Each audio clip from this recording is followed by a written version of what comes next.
Ayo. Assalamualaikum warahmatullahi wabarakatuh. Hello everyone. My name is Muhammad Iqbal Azair. I want to take a video about tools. Yang pertama ada hand blower. Jadi berfungsi untuk membersihkan atau ya membersihkan membersihkan debu-debu yang ada di engine atau kotoran itu menggunakan udara yang bertekanan. Jadi ini kita akan colokkan ke tenaga listrik, habis itu kita gunakan. Biasanya adalah filter waste. Jadi berfungsi untuk mengendori atau mengencangi filter. Contohnya seperti ini. Jadi kita akan tekan seperti ini. Dan kita masukkan seperti ini, kita kencangkan dan seperti ini ya. Contohnya. Biasanya adalah push pull scale. Ya, ini berfungsi untuk mengetahui gaya dari gaya dorong dan gaya tarik dari suatu fibel ya. Contohnya seperti fibel ini. Jadi untuk mengetahui berapa tegangan yang ada di fibel tersebut. Jadi seperti ini contohnya. Lalu kita akan bandingkan dengan buku shop manualnya, berapa tegangan yang standar dari 12V ini. Baik, dengan tulisannya adalah hidrometer. Jadi hidrometer ini berfungsi untuk mengetahui jenis atau berat dari elektrolit dari aki. Jadi contohnya seperti ini. Kita buka tutup selnya ini, lalu kita masukkan. Terus kita mencet karetnya ini dan airnya akan masuk. Maka pelampungnya ini akan ngambang gitu. Jadi kita akan melihat standarnya yang ada di scale-nya.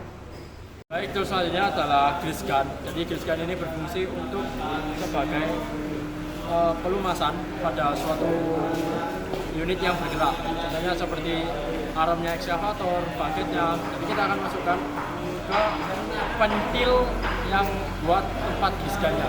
Jadi dimasukkan seperti ini, lalu kita gun. Nanti akan keluar grease gun-nya dan akan menjadi pelumas. Biasanya di sini saya akan menjelaskan tools yang bernama compressor tester. Jadi ini berfungsi untuk mengetahui kompresi yang ada di posisi chamber atau di dalam ruang bakar. Jadi contohnya toolsnya akan kita bawa. Untuk pemakaiannya itu kita akan melepas dulu nozzle-nya. Setelah itu kita akan masukkan toolsnya ke sini. Lalu engine itu akan di cranking. Maka kita akan bisa melihat berapa compressing yang ada di dalamnya. Jadi selanjutnya adalah tools pressure gauge. Jadi berfungsi untuk mengetahui pressure yang ada di sistem hidrolik. Jadi contohnya seperti ini, kita akan mengetahui dulu gauge yang ada di dalam. Ini tadi banyak sekali gauge yang ada di sini, ada yang 5.800 psi sampai yang paling besar adalah 8.700. Jadi itu berfungsi untuk jika unit bekerja itu akan kita ukur pressure yang ada di dalam sistem hidrolik. Selanjutnya tools yaitu yang bernama water pass. Jadi ini berfungsi untuk mengetahui kerataan suatu tempat. Jadi ini berfungsi untuk maintenance ya. Jadi kalau misalnya ingin maintenance pada wheel loader, kita akan mengetahui apakah medannya itu rata atau tidak. Jadi seperti ini nanti kita akan lihat. Jadi ini mejanya rata, contohnya seperti itu. Biasanya adalah tools yang bernama filler gauge. Jadi filler gauge ini berfungsi untuk mengatur celah katup ya. Jadi untuk skalanya ada di antara 0,05 mm sampai 1 mm. 1 mm. Jadi kita akan seperti ini contohnya ya. Setelah itu kita akan mengatur celah katupnya. Jadi seperti ini. Contohnya aja. Wah, tidak ada ini. Jadi contohnya seperti ini. Jadi ini tambahan sebelah sini. Jadi menggunakan tools tambahan yaitu menggunakan screwdriver dengan kunci ring. Biasanya adalah tools yang bernama infrared thermometer. Jadi ini berfungsi untuk mengetahui suhu atau derajat pada engine. Jadi ini contohnya seperti ini ya. Matahari atau unit tersebut. Jadi panasnya matahari itu sekitar 33 derajat Celcius. 33,9 derajat Celcius. Biasanya di sini adalah tools yang bernama water quality tester. Jadi ini berfungsi untuk mengetes keasaman atau pH pada air. Contohnya seperti kita untuk mengukur keasaman atau pH yang ada di air radiator. Biasanya di sini adalah tools yang bernama blow by checker.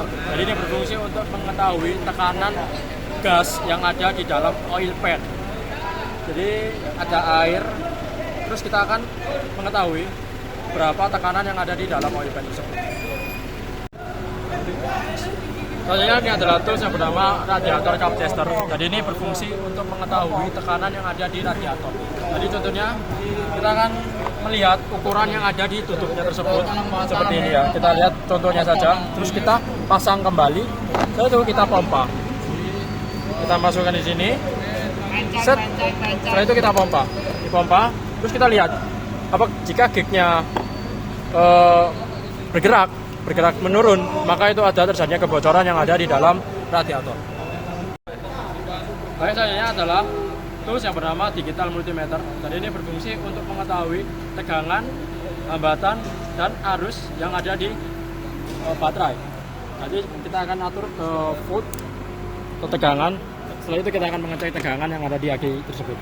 Jadi probe hitam ada di terminal negatif dan probe merah di positif. Jadi untuk aki tersebut dinilai 12,67 volt. Bernama baterai health checker. Tadi ini berfungsi untuk mengetahui kesehatan yang ada di baterai. Jadi untuk probe hitam akan di terminal negatif dan probe merah di terminal positif. Kita lihat. Selanjutnya kita akan memilih menu review data. Maka akan terlihat bahwa kesehatannya adalah di 100% dan chargernya itu 98%. Terus untuk voltage-nya 12,62. Setelah itu good baterai dan 360 ampere. Maka baterai ini cukup baik. Oke, di sini tambahannya itu di atas Yo, baik, selanjutnya tools yang bernama oil sampling. Jadi ini berfungsi untuk menyedot oli yang ada di oil pan. Contohnya oli mesin, selanjutnya ada oil hidrolik dan oil transmisi. Setelah itu kita akan sedot dan akan dimasukkan ke dalam botol tersebut.